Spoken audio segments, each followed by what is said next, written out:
Gobrau Tir na Nog 2020. Rhestr fer Cymraeg cynradd. Pobl drws nesaf. Manon Steffan Ross a Jack Jones. Beth yw dy enw a sut nes di ddod yn awdur? Manon Steffan Ross ydy fy enw i. Mi nes i ddod yn awdur pan o'n i tua 11 nes i ddechrau sgwennu adeg yna. O'n i'n feichiog efo fy mlentyn gynta, ac o'n i'n methu cario ymlaen i weithio achos o'n i'n sâl iawn. Wedyn o'n i eisiau rhywbeth i lenwi'r amser.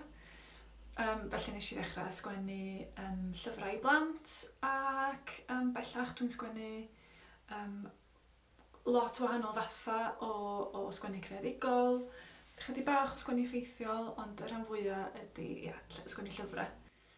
Sonia chydig am dy lyfr ar rhestr fer Tir na Nog. Mae gennau i blant fy hun, ac o'n i'n teimlo wrth iddyn nhw fod yn edrych ar beth sy'n mynd ymlaen yn y byd a gwylio'r newyddion neu clywed y newyddion ar y radio gyda i yn y tŷ a falle. O'n i'n teimlo falle bod o'n syniad sgwennu rhywbeth jyst i atgoffa ni fel rhieni, ond i ddeud wrth blant hefyd am bod o'n bod pawb ychydig bach wahanol. Beth nes ti fwynhau fwyaf a lleiaf am sgwennu llyfr?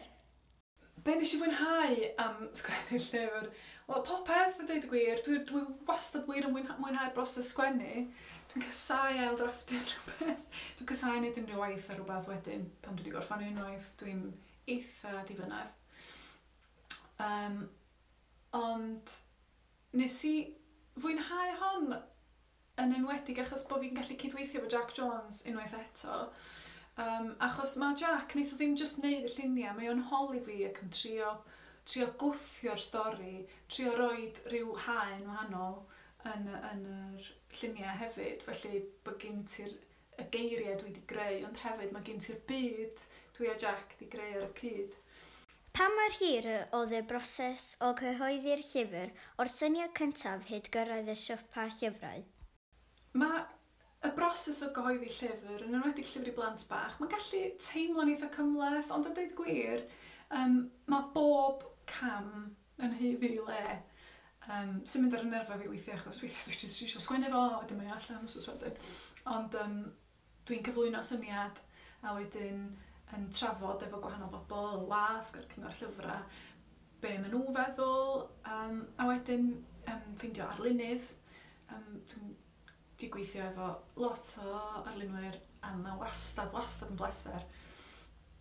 A gweld sut maen nhw'n dehongli y lluniau yma sy'n mhen i eisoes. Beth oedd dy hoff lyfr yn blentyn? Y stori o'n i'n darllen, a deud y gwir dwi wedi darllen Boig yn Roald Dahl bob blwyddyn ers o'n i tua 10, dwi'n meddwl, sydd yn lot fawr iawn o blynyddoedd. Dwi jyst yn caru'r llyfr yna. Mae'n deud gymaint, mae gymaint o gynildeb yna fo, gymaint o anwyldeb, ond hefyd mae mor ddireidus. Sgen ti gyngor i rywun sydd eisiau sgwennu stori?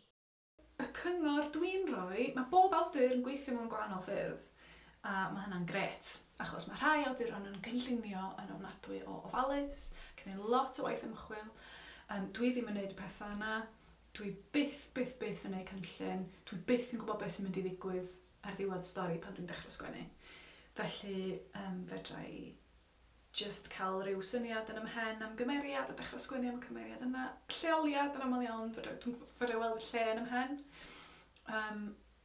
A cyn belled bod fi'n nabod y cymeriad dwi'n sgwennu amdano fo, dwi'n yn poeni am y stori.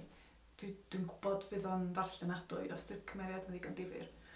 Felly, yng nghyngor i, dwi'n meddwl, di jyst gnewch o. Stopiwch wneud esgusodion.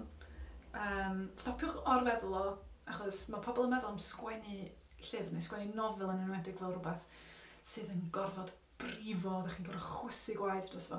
Dio ddim yn gorfod bod fel la. Mae o'n gallu bod yn hwyl ac yn cytharsus, a mae o wir yn helpu chi, ddech chi fod i joio fo. Felly, just gnewch o, rwan, rowch hwn off, ewch sgwennu.